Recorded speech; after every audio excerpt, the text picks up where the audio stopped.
This channel does not promote any violent, harmful, or illegal activities. All content provided by this channel is meant for an education purpose only. যারা মেরেছিল তাদের কিছু খবর দিই। তারা তো ভেবেছিল মারধর করে টিভি9কে থামিয়ে দেওয়া যাবে।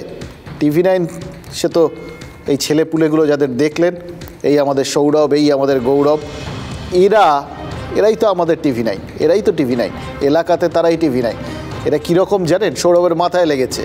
আমি বারবার বললাম তুই ফেরত চলে আয়, আগে আমি তোকে ডাক্তার দেখাবো। সৌরভ বলল যদি বমি করি তাহলে বুঝবো মাথায় লেগেছে, তার কোনো ফল হয়েছে।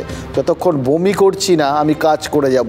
ওখানে ওই ক্যামেরা ভেঙে দিচ্ছে সৌরভ। যতক্ষণ না দ্বিতীয় ক্যামেরা পৌঁছেছে ততক্ষণ সৌরভ মোবাইল দিয়ে কাজ করেছে। এদের থামাবেন মারধর করে? সম্ভব? এই তো এদের মনের জোর। মুখ ঢেকে এসে নিরস্ত্র যাদের হাতে শুধু বুম আর ক্যামেরা, তাদের মারধর করে। বিরাট দলবল তাদের, বিরাট শক্তিশালী। একটা কোথাও কথা বলার জন্য এক জায়গার থেকে অন্য জায়গায় রিপোর্টারকে আলাদা নৌকো করে নিয়ে যায়, সেখান থেকে প্রায় চোখ ঠোক বন্ধ করা অবস্থায় আরেকটা গোপন জায়গায় নিয়ে যায়। ক্যামেরাম্যানকে সেখান থেকে অন্য দ্বীপে নিয়ে গিয়ে সেখান থেকে আবার অন্য নৌকোয় করে নিয়ে যায়। কি সাহস, কি প্রবলভাবে নিজেদের লুকিয়ে রাখার চেষ্টা। যারা লুকিয়ে থাকতে চায় তাদের মনের জোর অত বেশি, তারা এতই সাহসী, তাহলে আর লোকাতো কেন, তাই না? এই সামাদরা কি বলছিল শুনলেন? বলছিল এলাকায় নাকি তারা শান্তি ফেরাতে চায়। তা কী ধরনের শান্তি ফেরাতে চাইছে শিবু হাজরার এই গুন্ডারা? শ্মশানেও তো শান্তি থাকে, সেরকম শান্তি নাকি? আমাদের রিপোর্টার এবং ক্যামেরা পার্সন মার খাওয়ার পরেও কিন্তু জেলিয়াখালির থেকে তারা যেরকম নড়েনি, আমাদের আরও 3 জন প্রতিনিধি ওই সন্দেশখালিতে পৌঁছে গেছেন। মানে যারা আমাদের ভয় দেখাতে চান তারা আশা করি বুঝে গেছেন যে এরা ভয় পেয়ে পিছিয়ে আসার পাত্র নয়, এদের দমানো খুব মুশকিল। সন্দেশখালির বাঘেরা আমাদের চিনেছেন, সুযোগ থাকলে তারা কোনোদিন গিয়ে ওই তিহার জেলে গিয়ে বীরভূমের বাঘের সঙ্গেও দেখা করে আসতে পারেন। তিনি আবার আমাদের হাড়ে হাড়ে চেনেন। সে যাই হোক, আমাদের টিমের ওপর হামলার পরেই কিন্তু খোঁজ খবর নেওয়া শুরু করি যে কী এমন হলো ওই জেলিয়াখালিতে যে আমাদের এইভাবে টার্গেট করে নিলেন শিবু হাজরার লোকেরা। খোঁজ খবর নিতে গিয়ে দুটো কারণ আমরা জানতে পেরেছি। এক, লাঠি ঝেঁটা হাতে রাস্তায় নেমে আসা এই ঘরের মা বোনেদের প্রতিবাদের মুখে সন্দেশখালিতে জমি পুনরুদ্ধারের একটা চেষ্টা শুরু করেছে দুষ্কৃতীরা। সেই লক্ষ্যেই বাইরের থেকে শুধু ভাড়াটে লোকজন নয়, মানে কী বলবো, সেনা তো বলা যাবে না, গুন্ডা টুন্ডা বলতে হবে আর কি, কিন্তু অস্ত্রশস্ত্রও নাকি আনা হয়েছে। আজ সন্দেশখালির 2টো জায়গায় বন্দুক হাতে গুন্ডাদের নাকি দাপাতে দেখা গেছে।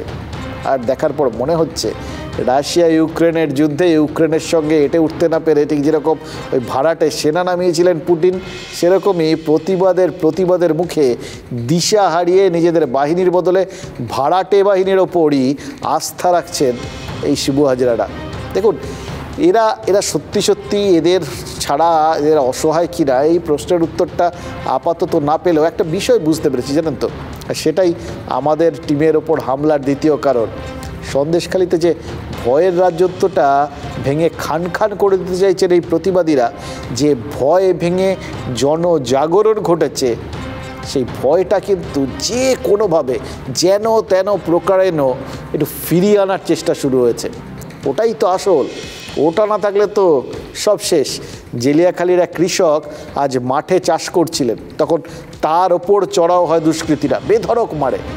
কারণ কাল বলছিলাম না সন্দেশখালি কি ক্রমশ মুক্তাঞ্চল হয়ে উঠছে? আজ বলছি, স্বীকার করতে কোনো লজ্জা নেই, কাল ভুল বলেছিলাম।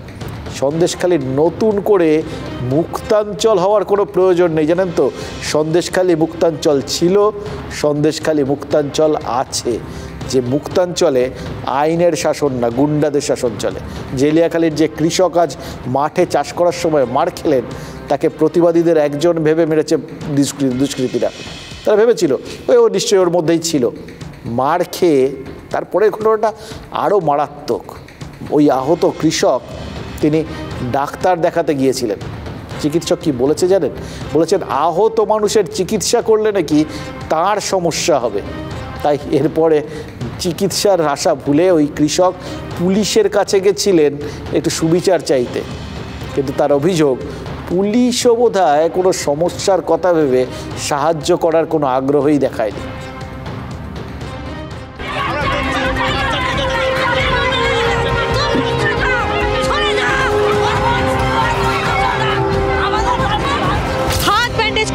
তাকে মারধর করা হয়েছে যেভাবে, তিনি জমিতে কাজ করতে গিয়েছিলেন, ফেরার পথে শিবু হাজরা লোকজন তাকে এইভাবে মেরে এখন ফেলে রেখে গিয়েছে। আমি ওই জমি কাজ করে উঠে গিয়ে দেখতে গেছি, আর ওরা এসে বাইক মেরে গিয়ে 3 জন এসে ওই শিবু হাজরার লোক।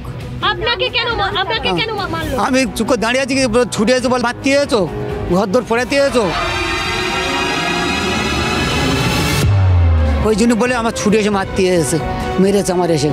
আপনাকে কোথায় কোথায় মেরেছে? আমার এই তো এখানে মেরেছে, পিঠ চালায় টুন লেগেছে, আর এই দাবনায়, আর এই মাথাটা লেগেছে।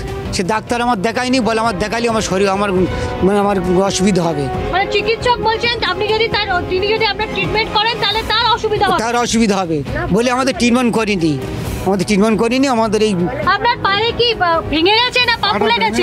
মেরেছে বাড়ি, শুধু বাড়ি মেরেছে, পা আমি এখন চাকাতে পারছি ফুলে গেছে। কি হয়েছে? এইটার ফুলে আছে, এইটার খুব ফুলে আছে, পা তুলতে পারছি। শিবু হাজরা লোকজন কি এরকম করে বেড়ায়? হ্যাঁ, করে বেড়ায় এরকম। উরির দ্বারা সব কিছু হচ্ছে, ওর দ্বারা সব কিছু হচ্ছে। যারা মেরেছে তাদের নাম বলতে? তার নাম হচ্ছে রামু, আর কি নাম ভুলে আমার ভাইপো জানে, রামু আর পিঁমড়েখালি বাড়ি। কি অভিযোগ করেছেন?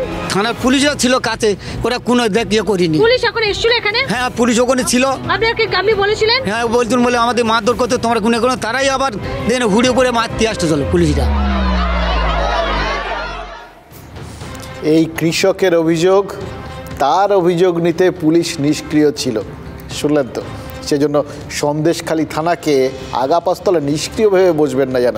ওখানকার পুলিশ সক্রিয় হতেও জানে, কাজ করতেও জানে, সময় আর ক্ষেত্র বিশেষে। এবং যখন তারা কাজ করে তখন কিন্তু প্রবল সক্রিয় হয়। বুধবার ভোর রাতে প্রায় 3টের সময় নাকি ওই সন্দেশখালী থানায় গিয়েছিলেন শিবু হাজরা।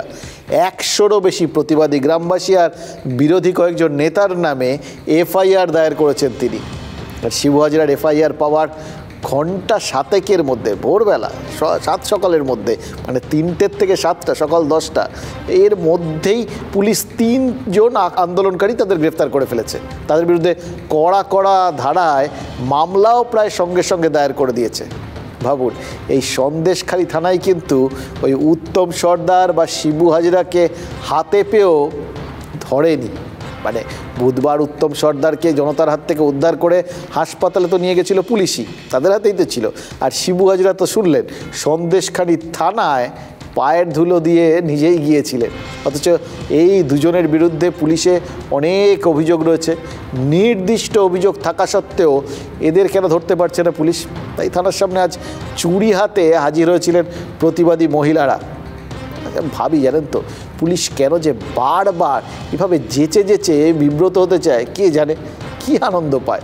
এডিজি আইন শৃঙ্খলা মনোজ বর্মা অবশ্য বলেছেন তারা নিরপেক্ষ তদন্ত চালাচ্ছেন, গ্রামবাসীদের অভিযোগকে সমান গুরুত্ব দেওয়া হচ্ছে, ধরপাকড় হচ্ছে, সমান তালে হচ্ছে, পরিস্থিতি আন্ডার কন্ট্রোল। এই যে কোনো রং না দেখে পদক্ষেপের কথা পুলিশ কর্তাদের বলতে হচ্ছে, এটাই তো সবথেকে বড় কথা। চোখে আঙুল দিয়ে দেখাচ্ছে যে পুলিশের ভাবমূর্তি বাঁচাতে কত কষ্ট করতে হচ্ছে তাদের। পুলিশের ওপর ভরসা থাকছে না বুঝেই কি রাজ্য সরকার জানিয়েছে যে সন্দেশখালীর ঘটনায় কাউকে ছাড়া হবে না। গ্রামবাসীরা কিন্তু বলছেন 2 দলের অভিযোগেই পুলিশ ব্যবস্থা নিচ্ছে, কিন্তু সেটা শুধু এক দলের বিরুদ্ধে। লাঠি রড দিয়ে এবং লাঠি বাঁশ দিয়ে তারা কিন্তু সন্দেশখালী থানা ঘেরাও করেছে। তাদের একটাই দাবি, যাদেরকে গ্রেপ্তার করেছে তাদেরকে ছাড়তে হবে।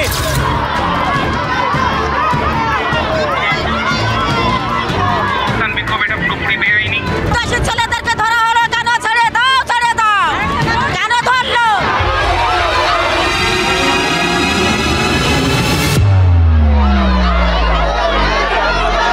বাকি এখন কেস হচ্ছে, তদন্ত হবে, আর যে দুষ্কৃতরা আছে ওদেরকে ছাড়া দেবে।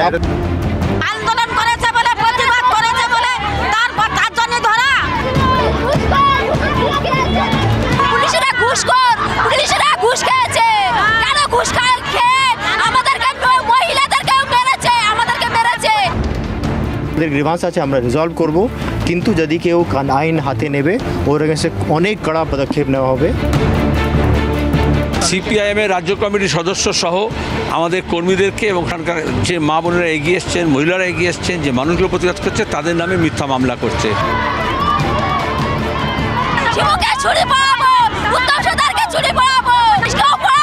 পুলিশকে চুরি পড়াতে কিন্তু গ্রামের মহিলারা চুরি নিয়ে এসছে। যা সিচুয়েশন আছে, সিচুয়েশন একদম টোটালি কন্ট্রোলে আছে। দুপুরবেলা বা দুপুরের একটু আগে কিছু ঘটনা হয়েছিল, সেটা পুলিশ গিয়েছে তদন্ত করছে, আর সিচুয়েশন টোটালি কন্ট্রোলে। যারা ভাবছেন যে এই ধরনের অশান্তি করে নারেগা নিয়ে মানুষের যে গণ আন্দোলন তাকে স্তব্ধ করে দেবেন, আমার মনে হয় তারা মূর্খের স্বর্গে বাস করছে। কিছুই হয়নি, দুদিন বাদে সন্দেশখালী বলে কোনো ইস্যু থাকবে না। কোনো ব্যক্তির সঙ্গে আর একটা ব্যক্তির কোনো সমস্যা থাকতে পারে, সেখানে বিজেপি, সিপিএম, কংগ্রেসের একাংশ আর একটা দল মানুষকে উস্কে একটা সাময়িক গণ্ডগোলের চেষ্টা করেছে। অপরাধী যাকে ধরার কথা, যার দাবিতে লড়াই হচ্ছে, তার না সে এফআইআর করে দিয়েছে এবং তার ভিত্তিতে পুলিশ বুঝছে। পুলিশকে বুঝতে হবে, এরপর থানাও সামলাতে পারবে না।